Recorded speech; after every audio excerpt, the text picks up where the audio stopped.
কটা হলো? 10টা। আর দেব? না। আমাদেরকে ফুচকা দাও। হ্যাঁ দিচ্ছি। টনি, এ কি করছেন আপনি? আপনাকে তো আমি চিনিনি। ছাড়েন। সালমা? কোন সালমা? আমি সালমা বলে কাউকে চিনিনি। 10 দিন বাদে তোমার সাথে আমার বিয়ে, আর তুমি এখানে নাটক করতে বসেছো? চলো। না, আমি যাব না। আমি যাব না। আমি যাব না। আমাকে ছাড়ো। টনি, আমার দে। হতে পারে। আমাদেরকে ফুচকা দেন ভাই। ছি ছি ছি ছি, আমার ভাবতেই ঘৃণা হচ্ছে। তুই আমার মেয়ে হয়ে সামনে একটা ফুচকা লাগে ভালোবাসিস? কথার উত্তর দাও। আমি ভুল কিছু তো করিনি। ওকে আমি ভালোবাসি, ওকে বিয়ে করতে চাই। না আব্বা, আমি ওই সামাকে বিয়ে করতে পারবো না।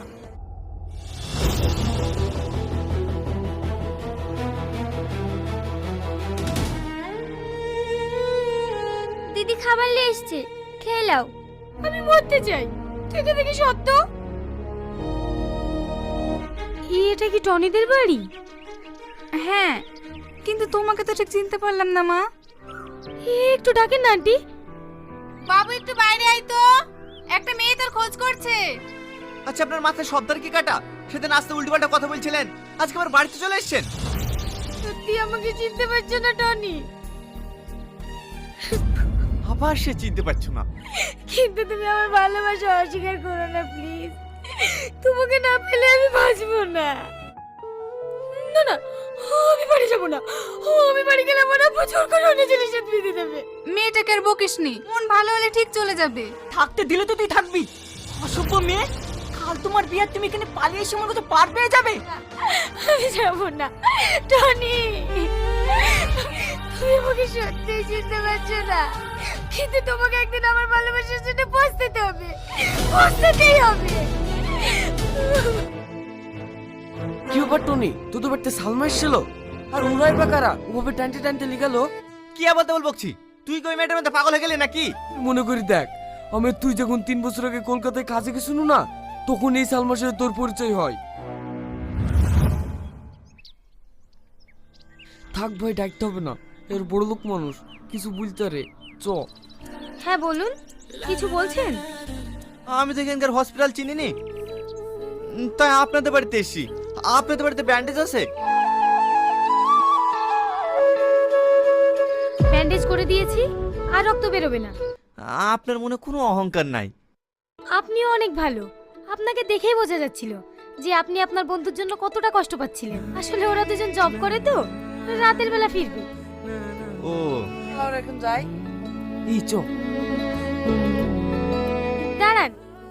তাহলে আসি। হাই, ভালোবাসা নাকি এই শালা, একটা অজানা বাড়িতে ব্যান্ডেজ চেতে গিয়ে তুই পাত পেতে বসে পড়েছিলি। আমি যে নাটক টু খেলতে তুই আসতি কিনি? মেয়েটাকে আমার খুব ভালো লেগে গেছে। কি বললি? ভালো লেগেছে? কাজবার দেখিনি কি করছে রে? এই শালা এ করছে কেন রে? মনটা খুব আনচান আনচান করছে, তাই ভাবছি ওনারা দিতে যাবো আর ওকে দেখে আসবো। কি ব্যাপার, আজকে আবার কার কি হলো? না না, কারো কিছু হয়নি। আরে এটা তো আমার না, তুমি কোথায় পেলে? ও, থ্যাংক ইউ। আমার নাম টনি। আমার নাম সালমা। এই টনি আয়, কাজ করতে হবে। আমাকে ডাকছে, আমি এখন আসি। হ্যাঁ,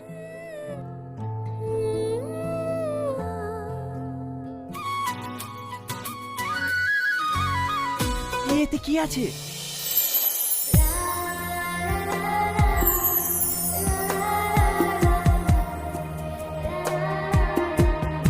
কি রে, বসে বসে কি খাসি? খাস তো বস। লাড্ডু কোটে পালি? ওই দে দেখ, সালমা আমার জন্য পাঠিয়েছে। নিয়ে বিষ খাবো না, ওরা জানতেলে না আমাদের লাড়ু বের করে দেবে।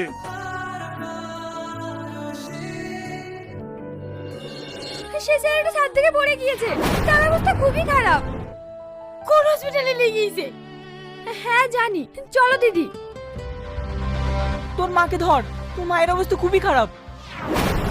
আব্বা, মায়ের এই অবস্থা কেন?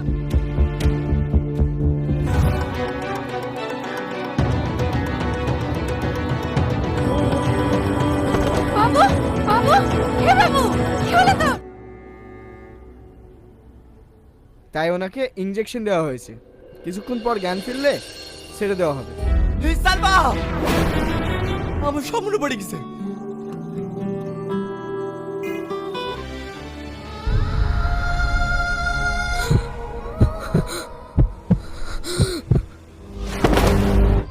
দিদি মনে হয় বিষ খেয়েছে।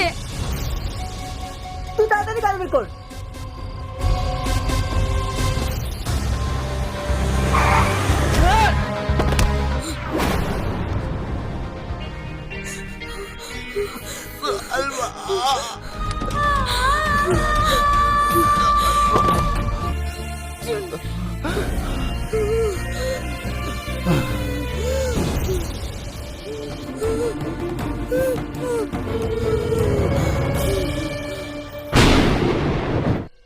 শোন, আমার বিয়েতে তোদেরকে এক সপ্তাহ আগে নিমন্ত্রণ করব, তোরা সবাই যাবি। ওরে বাবা রে, বিদ্যুৎ চমকালে কোন দিকে? এই বজ্রপাত যে বাড়িতে পড়বে সে বাড়ি পুরি সাগর হয়ে যাবে। দেখ, বেশি উল্টোপাল্টা কথা বলবি না, তোর হিট মারা কথা সবই আমি বুঝি। আরে ও কিচ্ছু বলেনি, ক্লাসের টাইম হয়ে যাচ্ছে, চলো। দিনের দিন দেখছি ওর সাহস বেড়েই যাচ্ছে। কাল আমি বাড়ি যাই, তারপরে এসে ওকে এমন শিক্ষা দেবো না, আমার বিষয়ে কথা বলে সাহসই পাবে না। আবার আসবেন। ঠিক আছে, অনেক লেট হয়ে গেল, ট্রেনটা মনে হয় আর পাবোই না। এই নিন আপনার ভাড়া। আচ্ছা দাদা, মেয়েটা কোন দিকে গিয়েছে? আপনি ওকে পাবেন না, ট্রেন ধরার জন্য তাড়াতাড়ি চলে গেছে। চলেন।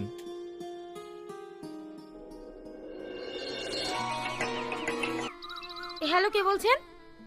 বলছে আপনার যে আংটিটা হারিয়ে গেছে সেই বিষয়ে কথা বলতাম। ঠিক আছে, হ্যাঁ, আপনাকে কলকাতা গিয়ে ফোন করব।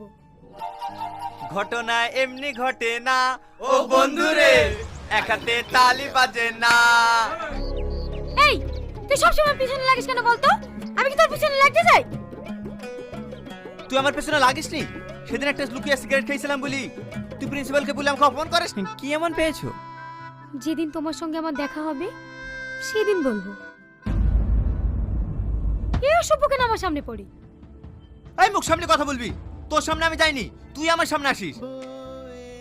এই সালমা, তোকে সারা কলেজ খুঁজছি আর তুই এখানে দাঁড়িয়ে দাঁড়িয়ে ফোন করছিস।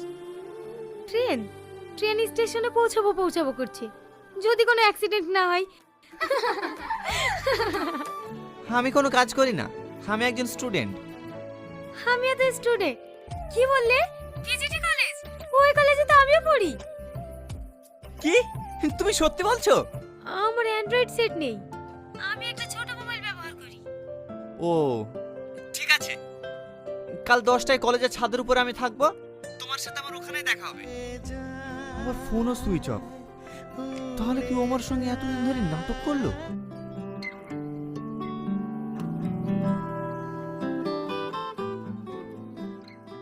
তুই বলে আমার পিছন পিছন ঘুরিস রে? আমি ছাদে এসছি, তুই ছাদে এসছি কেন? বাবা, মস্তান হয়ে গেছে জানো। গাড়ি টাচ করে দেখ তোর কি করতে পারি। যা পার তাই করে নেবে, যা। তোর যে কি করতে পারি তুইও দেখে নিবি। আরে ওইসব নিয়ে মন খারাপ করিস না তো, দেখ ওই মেয়েটা তোর সঙ্গে হয়তো টাইম পাস করেছে। তুই বেশি বকিস না তো, সর। কি রে, কোথায় যাচ্ছিস? তোকে বলেছিলাম না এই কলেজ থেকে তোকে তাড়াবই। এবার দেখ কি আছে, বাঁচাও আমাকে, বাঁচাও বাঁচাও, ছাড় আমাকে, ছাড়, আমি তোর কাছে অনুরোধ করছি, আমাকে তুই ছেড়ে দে। না স্যার, না স্যার, ও সব মিথ্যে কথা বলছে, আমি কিছু করিনি। তোকে আমি জেলে ভরবো। এই থানায় ফোন করো। আর তুই যে আমার জীবনটা নষ্ট করতে চাইছিলি, আমি এটাই চাই, তোর জন্য ফাঁসি হোক। আমি এসব কিচ্ছু করিনি। এখন তো বাচ্চার জন্য একথা বলবি, চল কিছুদিন জেলের ভাত খাবি, সব ঠিক হয়ে যাবে। তাহলে হার্ট অ্যাটাকে মরে যাবে। আমি তোমার হাত ধরছি, তুই সত্যিটা বল।